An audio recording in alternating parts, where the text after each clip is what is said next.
26 of these daily recordings. Um, I guess today went decently.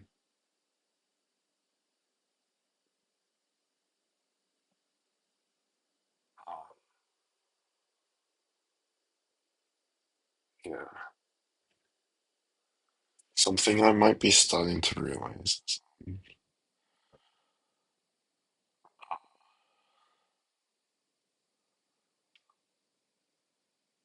okay, there's like a lot more complex here. I'm not really explaining. And I have thought about this a lot throughout my life, but like um, a lot of the time, I will only focus on like logical aspects and completely forget the emotional aspects in doing anything. And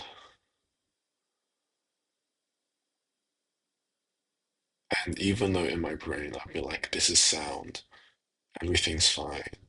If I just think about it, like it's actually quite simple.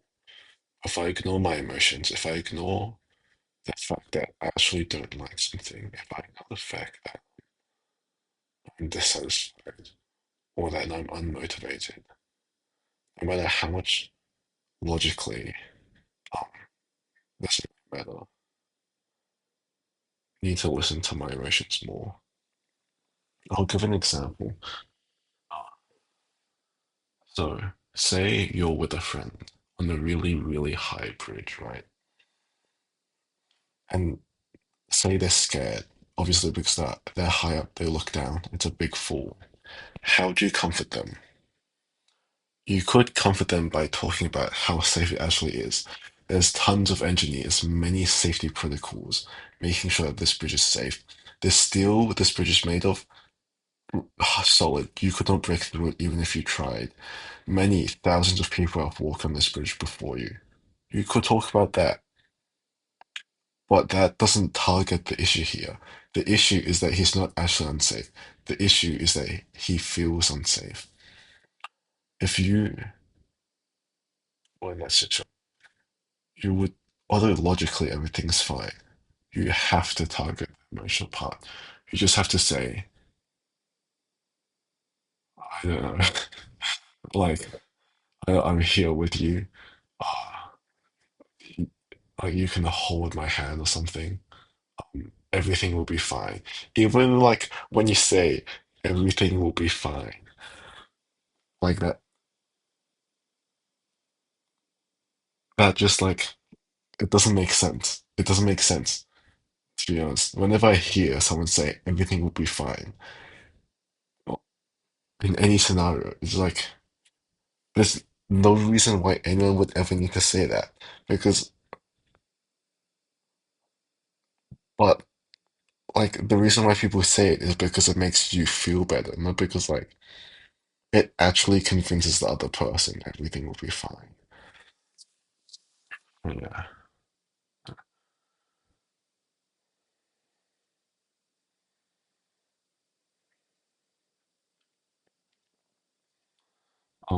There's also another thing.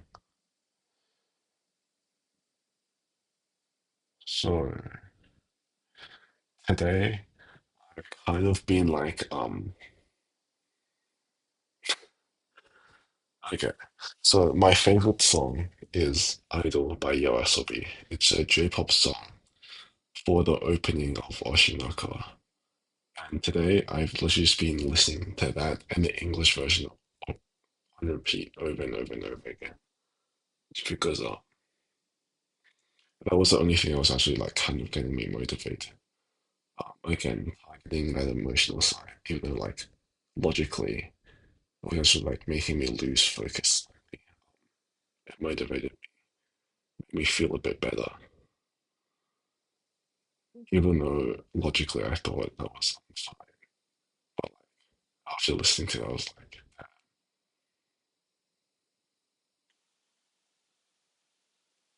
but anyways. So my favorite song is Idol.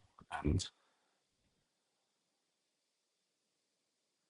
The reason why it's my favorite song is quite interesting. So when I was younger, like all the way up until basically grade 9, I didn't listen to any music whatsoever. No Spotify, no YouTube, no MP3s, nothing. If I wanted to pass the time, I would have my own thoughts. If I was studying, I would study with no music, nothing. But then, was it like everyone else around me was listening to music, and so, and then also like, music's just great in general. So I was like, I gotta start listening to music.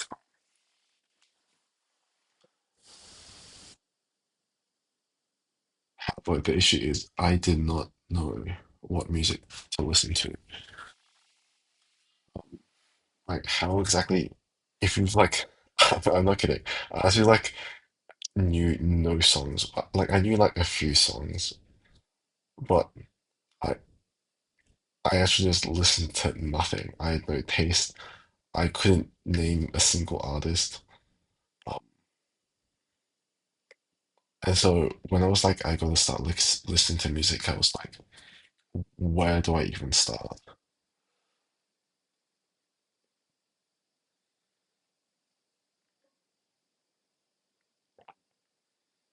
Okay.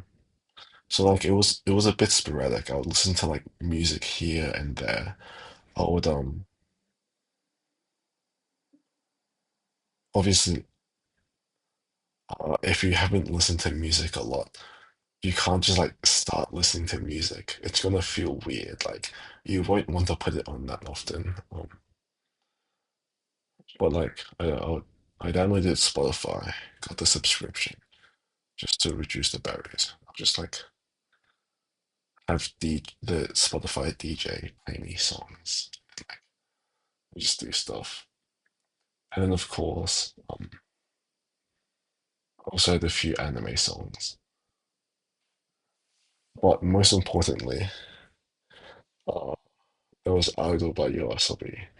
And I really, really like Oshinoko. And I really quite like that Idol song. Like at that point, I thought it was like my number one song.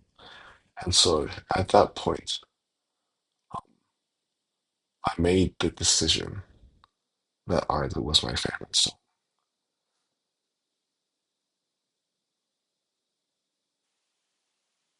Yes, I liked it. I liked the song quite a lot.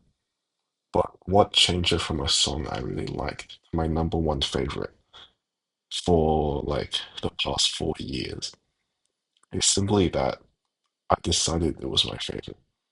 I decided I really need to start listening to music. I chose Idol as my favorite and then listened to songs similar to it.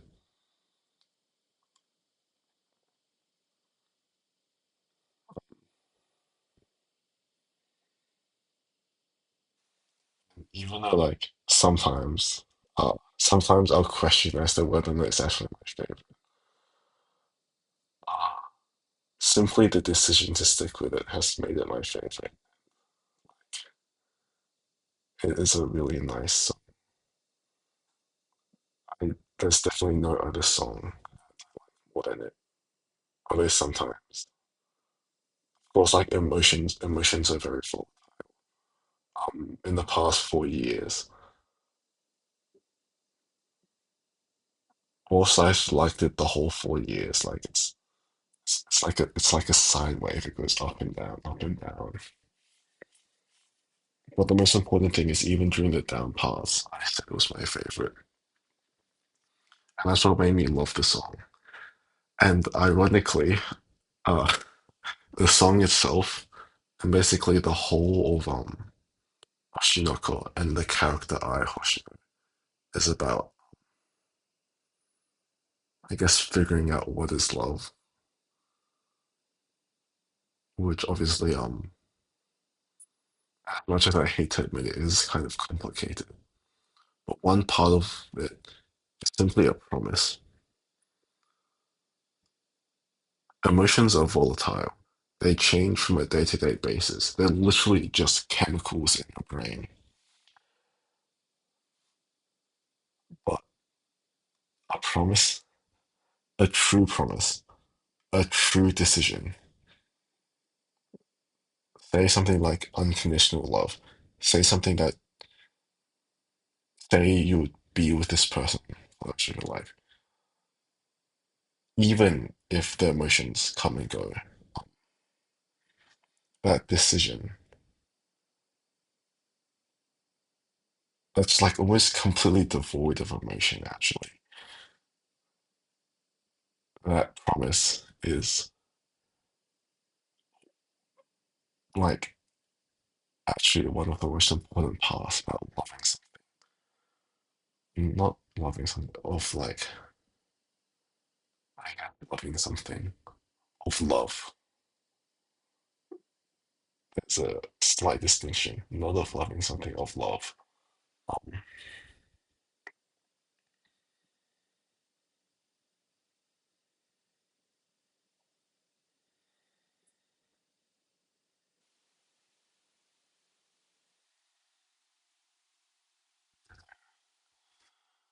I guess one more thing. Okay, so obviously, I don't know why I said obviously, it's not obvious. Um, so like I bought creatine and protein powder a while back, and I've been like making smoothies every day, to eat it. And actually, the creatine, um, I just remember a few times I'll be riding my, there'll be days where I I felt oddly free. I've talked about this in previous recordings. Felt oddly free. And I actually think that was the creatine. Because creatine actually helps your brain a lot. It gets rid of brain fog, increases short-term memory and processing speed. There's a lot of studies about it. And and so I'm, I'm, I'm upping my creatine dosage. Um, if there's one thing I'm good at, it's abusing substances. Uh, I'm gonna try like 20 grams of creatine per day for a little while and see how that does. It also helps with sleep deprivation.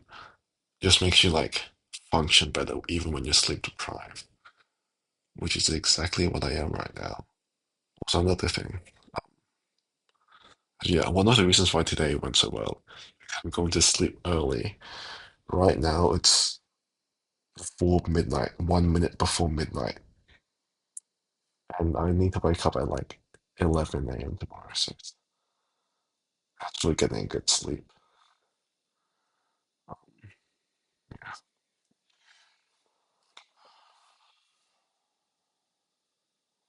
I guess three things. One thing that went good today, wasted very little time. When I woke up like even though I was really tired, I got up out of bed um, without using my phone. And then I also had some like cold brew coffee first thing in the morning. I might start doing more often. Wasted very little time during the day. Everything out well. Yeah. And I'm going to sleep early. One thing that could have gone better. Um, Honestly, I could have cooked dinner earlier and not wasted money getting a snack at McDonald's. One thing I'm excited for tomorrow. I have gymnastics tomorrow, which has been a long time coming. I was meant to do my first gymnastics class like two something months ago. Better late than never.